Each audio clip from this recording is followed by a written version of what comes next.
بسم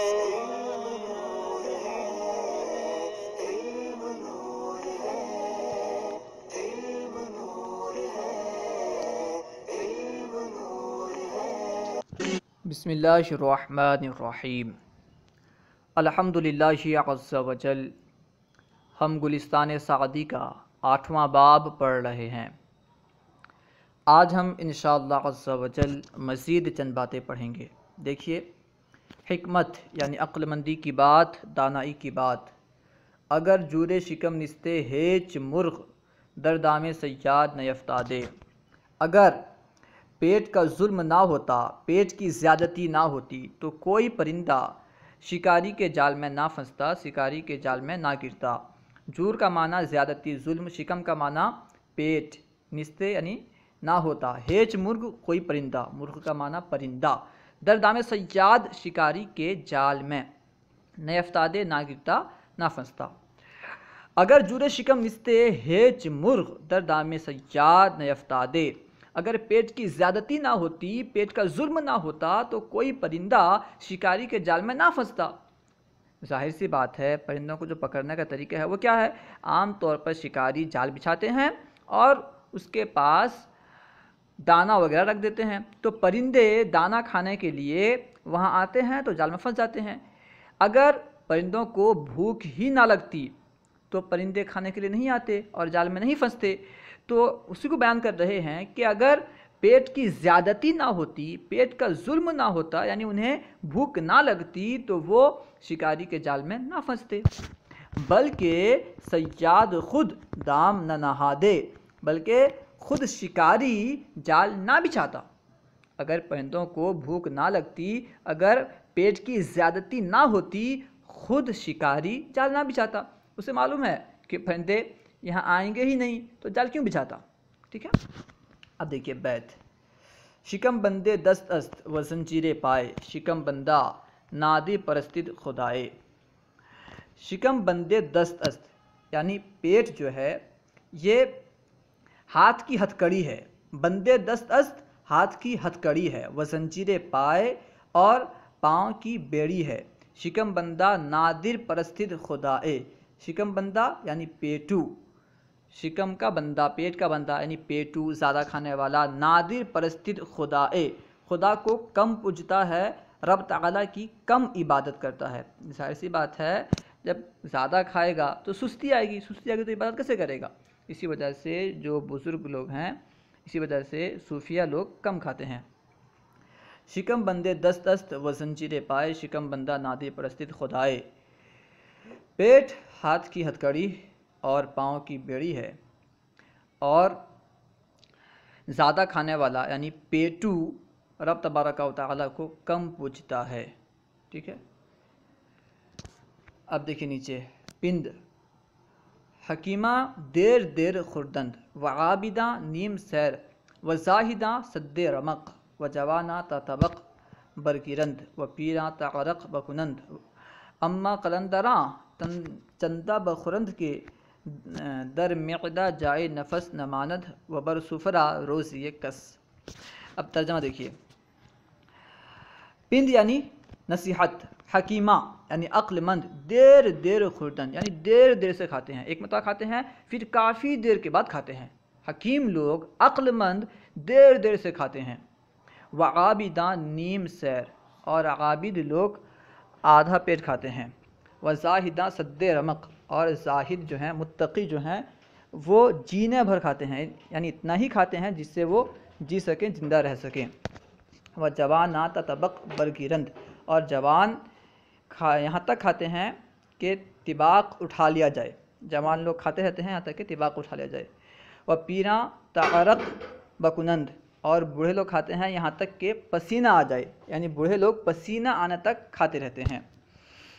اما قلندراں چندہ بخورند کے در معدہ جائے نفس نہ ماند، یہاں قلندراں سے مراد جو اولیاء کا ایک درجہ ہے قلندر، وہ مراد نہیں ہے، بلکہ اوباش لوگ مراد ہیں۔ ٹھیک ہے، اما قلندراں رہے اوباش لوگ، چندہ بخورند اس قدر کھاتے ہیں کہ در معدہ جائے نفس نہ ماند، کہ پیٹ میں، معدہ میں سانس لینے کی جگہ باقی نہیں رہتی، وہ برسفرا روز یہ کس، اور دسترخوان میں کسی کی روزی نہیں رہتی، کسی کا کھانا نہیں رہتا۔ اتنا کھاتے ہیں اوباش لوگ کہ خود اپنی پیٹ میں سانس لینے کی جگہ نہیں رہتی اور دسترخوان میں کسی کا کھانا باقی نہیں رہتا، یعنی جو بھی ہوتا ہے جتنا ہوتا ہے سب کو صاف کر ڈالتے ہیں۔ شعر، اب دیکھیے شعر۔ اسیر بندے شکم را دو شب نہ گیرد خواب، شب ز معدہ سنگی و شب ز دل تنگی۔ اسیر بندے شکم یعنی پیٹ کے بندے کو، پیٹ کے قیدی کو پیٹو کہہ لیں، یعنی کو دو شب دو رات نہ گیرد خواب، نیند نہیں آتی، خواب سے مراد نیند۔ پیٹو کو، پیٹ کے غلام کو دو رات نیند نہیں آتی، شب ز معدہ تنگی، ایک رات معدہ کے سخت ہونے کی وجہ سے۔ سنگی سے مراد، سنگ کہتے ہیں پتھر کو، یعنی اتنا کھایا کہ پیٹ جو ہے پتھر کی طرح سخت ہو گیا۔ ظاہر سی بات ہے اتنا کھائے گا تو نیند کیسے آئے گی۔ شب ز معدہ سنگی یعنی ایک رات پیٹ کے سخت ہونے کی وجہ سے، شب ز دل تنگی اور ایک روز دل کے تنگ ہونے کی وجہ سے، یعنی بھوکا ہونے کی وجہ سے۔ ظاہر سی بات ہے بھوکا رہے گا تو اسے کھانے کی فکر لاحق ہوگی، کیسے کھاؤں، کہاں سے کھاؤں، تو اس رات بھی اسے نیند نہیں آئے گی۔ اسیر بندے شکم را دو شب نہ گیرد خواب، شب ز معدہ سنگی و شب ز دل تنگی، یعنی پیٹ کے بندے کو، پیٹ کے غلام کو دو رات نیند نہیں آتی، ایک رات پیٹ کے سخت ہونے کی وجہ سے، یعنی پیٹ کے بھرے ہوئے ہونے کی وجہ سے، اور ایک رات خالی پیٹ ہونے کی وجہ سے، دل کے بے چین ہونے کی وجہ سے۔ حکمت یعنی عقل مندی کی بات، دانائی کی بات۔ مشورت با زنا تباہ است و سخاوت با مفسدہ گناہ، یعنی عورتوں کے ساتھ مشورہ کرنا، عورتوں سے مشورہ لینا، زنا یعنی عورت، زن کی جمع ہے زنا۔ مشورت با زنا تباہ است یعنی عورتوں سے مشورہ لینا، مشورہ طلب کرنا تباہ ہے، ہلاکت ہے، ٹھیک ہے۔ عورتوں کے مشورے پر عمل کرنا گویا کہ اپنے آپ کو ہلاکت میں ڈالنا ہے۔ وہ سخاوت با مفسدہ گناہ، اور فسادیوں پر سخاوت کرنا، مفسد سے مراد فساد پھیلانے والے، جھگڑالو پر فساد پھیلانے والوں پر سخاوت کرنا گناہ ہے۔ ظاہر سی بات ہے جو فساد پھیلاتے ہیں اب ان پر سخاوت کرو گے تو پھر وہ اور زیادہ فساد پھیلائیں گے، ٹھیک ہے، ان کی ہمت افزائی ہوگی، تو اس لیے فساد پھیلانے والوں پر سخاوت کرنا، انہیں معاف کرنا، یہ گناہ ہے۔ اب دیکھیے شعر۔ ترحم بر پلنگ تیز دنداں، ستمگاری بدھ بر گوس فنداں۔ ترحم یعنی رحم کرنا، بر پلنگ تیز دنداں یعنی تیز دانت والے بھیڑیے پر۔ پلنگ کا معنی ایک تیندوا بھی ہوتا ہے اور بھیڑیا بھی ہوتا ہے، ٹھیک ہے، تو تیندوا ترجمہ کر لیں یا بھیڑیا کر لیں، یعنی بھیڑیے پر رحم کرنا، تیز دانت والے بھیڑیے پر، تیز دانت والے تیندوے پر رحم کرنا، ستمگاری بدھ بر گوس فنداں یعنی بکریوں پر ظلم کرنا، زیادتی کرنا ہے۔ ستمگاری زیادتی کرنا، ظلم کرنا، بر گوس فنداں بکریوں پر، گوس فند کی جمع ہے گوس فنداں یعنی بکریاں، بھیڑ۔ ترحم بر پلنگ تیز دنداں، ستمگاری بدھ بر گوس فنداں، تیز دانت والے بھیڑیے پر رحم کرنا، بکریوں پر ظلم کرنا ہے۔ بکریوں پر ظلم کرنا ہوگا، اس طرح بھی کہہ سکتے ہیں، بدھ ہے نا تو ہوگا۔ حکمت یعنی عقل مندی کی بات، دانائی کی بات۔ ہر کے راہ دشمن پیش است، اگر نہ کشد دشمن خیش است، یعنی وہ شخص جس کے سامنے دشمن ہو، ہر کے راہ دشمن پیش است، جس شخص کے سامنے دشمن ہو، یعنی جس شخص کے قابو میں دشمن ہو، یہ بھی ترجمہ کر سکتے ہیں، ٹھیک ہے۔ ایک ترجمہ یہ کر سکتے ہیں کہ جس شخص کے سامنے دشمن ہو، ایک ترجمہ یہ کر سکتے ہیں کہ جس شخص کے قابو میں دشمن ہو۔ بعض وقت ایسا ہوتا ہے کہ دشمن سامنے تو ہوتا ہے لیکن اسے مارنے کی طاقت نہیں ہوتی، اسے مارنے کی ہمت نہیں ہوتی، ٹھیک ہے، تب کی بات نہیں ہو رہی ہے، دشمن سامنے ہو اور اسے مار بھی سکتا ہو، تب بیان کر رہے ہیں۔ ہر کے راہ دشمن پیش است، اگر نہ کشد دشمن خیش است، ہر وہ شخص جس کے سامنے دشمن ہو، جس کے قابو میں دشمن ہو، اگر وہ اسے نہ مارے، اگر نہ کشد، اگر اس نے نہ مارا، دشمن خیش است، اپنا دشمن ہے، ٹھیک ہے۔ ظاہر سی بات ہے اگر وہ دشمن کو چھوڑے گا تو جو دشمن ہے وہ اور زیادہ دشمنی کرے گا، ٹھیک ہے۔ تو وہ گویا کہ اپنا دشمن ہے، جس کے سامنے دشمن ہو، جس کے قابو میں دشمن ہو اور اسے نہ مارے تو گویا کہ وہ اپنا دشمن ہے۔ اس کے بعد ہے سنگ در دست و مار بر سنگ، خیرہ رائی بدھ قیاس و درنگ۔ سنگ در دست یعنی پتھر ہاتھ میں ہو، سنگ یعنی پتھر، در دست یعنی ہاتھ میں ہو، و مار بر سنگ اور سانپ پتھر میں ہو، پتھر پر ہو، ٹھیک ہے۔ سنگ در دست و مار بر سنگ یعنی پتھر ہاتھ پر ہو، ہاتھ میں ہو، اور سانپ جو ہو یہ پتھر میں ہو۔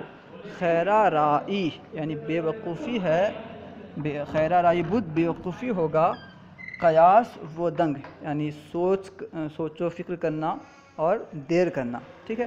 ہاتھ میں پتھر ہے، پتھر پر سانپ ہے، تو پتھر سے ہاتھ میں جو پتھر، اس پتھر سے سانپ، پتھر پر بیٹھے ہوئے سانپ کو مار دو، ٹھیک ہے۔ اسی کو بیان کر رہے ہیں، سنگ در دست و مار بر سنگ، خیرہ رائی بدھ قیاس و درنگ، یعنی ہاتھ میں پتھر ہو اور پتھر پر سانپ ہو، خیرہ رائی بے وقوفی ہوگی، خیرہ رائی بدھ بے وقوفی ہوگی، قیاس و درنگ یعنی غور و فکر کرنا، سوچنا اور لیٹ کرنا، دیر کرنا، یہ کیا ہے؟ بے وقوفی ہوگی۔ پتھر ہے تو پتھر سے مار دو۔ وہ گروہ بخلاف این مصلحت دیدہ اند، اور ایک گروہ، ایک جماعت نے اس کے خلاف میں مصلحت دیکھی ہے، اس کے خلاف کو مناسب سمجھا ہے۔ وہ گفتہ اند، اور انہوں نے کہا ہے، وہ گروہ بخلاف این مصلحت دیدہ اند، اور ایک گروہ نے اس کے خلاف میں مصلحت دیکھی ہے، اس کے خلاف کو مناسب سمجھا ہے، اور انہوں نے کہا ہے کہ در کشتن بندیاں تعامل اولا تر است، بندیاں یعنی قیدیوں کو مارنے میں، در کشتن بندیاں قیدیوں کو قتل کرنے میں، قیدیوں کو مارنے میں، تعامل اولا تر است غور و فکر کر لینا، سوچ و بچار کر لینا زیادہ مناسب ہے، زیادہ اولا ہے، بحکم آ کے اختیار باقی است، تواں کشت و تواں ہشت۔ اس حکم کی وجہ سے یا اس وجہ سے کہ ابھی اختیار باقی ہے، بحکم است کہ اختیار باقی است، اس وجہ سے، اس حکم کی وجہ سے کہ اختیار باقی ہے، تواں کشت و تواں ہشت کہ مارا جا سکتا ہے اور چھوڑا جا سکتا ہے، ابھی اختیار ہے، چاہے تو مار دیں چاہے تو اسے چھوڑ دیں۔ اگر بے تعامل کشتہ شود، اگر بغیر غور و فکر کے مارا گیا، یعنی قیدیوں کو بغیر سوچ و بچار کے مار دیا گیا، متحمل است کہ مصلحت فوت شود، امکان ہے، احتمال ہے کہ کوئی مصلحت فوت ہو جائے، کوئی حکمت فوت ہو جائے، ممکن ہے، احتمال ہے کہ کوئی حکمت فوت ہو جائے، کوئی حکمت چھوٹ جائے، چلی جائے۔ و تدارک مثل آ ممتنع باشد، اور اس کے مثل کی تدارک کہتے ہیں بھرپائی، ٹھیک ہے، تلافی، اس کے مثل کی تلافی محال ہو۔ ممکن ہے کہ اگر بغیر سوچے سمجھے انہیں مار دیا گیا، بغیر سوچے سمجھے انہیں قتل کر دیا گیا، تو کوئی ایسی مصلحت چلی جائے، ایسی مصلحت فوت ہو جائے جس کی تلافی ممکن نہ ہو، تو ان کو مارنے سے پہلے غور کر لینا چاہیے، سوچ لینا چاہیے کہ ان کو مارنے میں فائدہ ہے یا ان کو نہ مارنے میں فائدہ ہے، کس میں زیادہ فائدہ ہے، تعامل کر لینا چاہیے، غور و فکر کر لینا چاہیے۔ مثنوی، نیک سہل است زندہ بے جان کرد، نیک سہل یعنی بہت آسان، نیک سہل است بہت آسان ہے، زندہ بے جان کرد، زندے کو بے جان کرنا یعنی مار ڈالنا، زندے کو مارنا بہت آسان ہے، ٹھیک ہے۔ اگر آپ کے پاس اختیار ہے، آپ کے پاس غلبہ ہے، طاقت ہے، تو آپ آسانی کے ساتھ زندے کو بے جان کر سکتے ہیں، مار سکتے ہیں۔ کشتہ را با زندہ، کشتہ را باز زندہ ناتواں کرد، اور مارے ہوئے کو پھر سے زندہ نہیں کیا جا سکتا، کشتہ را مارے ہوئے کو باز یعنی پھر زندہ ناتواں کرد، زندہ نہیں کیا جا سکتا۔ ظاہر سی بات ہے اگر کسی کو آپ مار دیں گے تو آپ اسے پھر سے زندہ نہیں کر سکتے، آپ تھوڑی اللہ کے ولی ہیں کہ آپ اللہ کے خون سے زندہ کر دیں گے، بعض اولیاء کا معاملہ الگ ہے کہ وہ مردے کو بھی زندہ کر دیتے ہیں، ٹھیک ہے.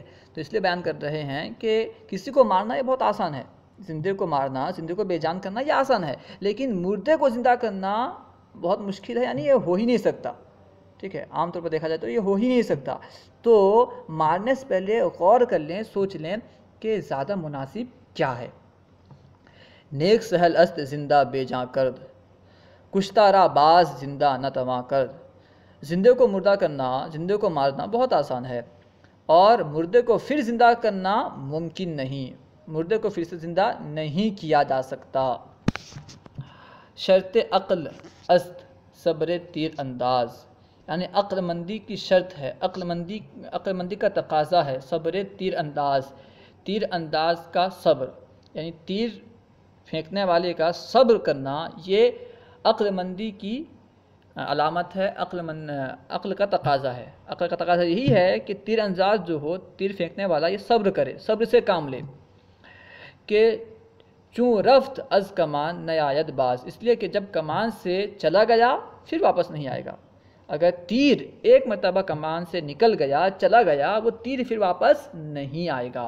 اس لیے بیان کر رہے ہیں کہ شرط عقل است صبر تیر انداز، کہ چوں رفت از کمان نیاید باز، کہ تیر پھینکنے والے کا، تیر انداز کا صبر کرنا عقل کا تقاضا ہے، اس لیے کہ جب وہ کمان سے نکل گیا، چلا گیا، پھر واپس نہیں آئے گا.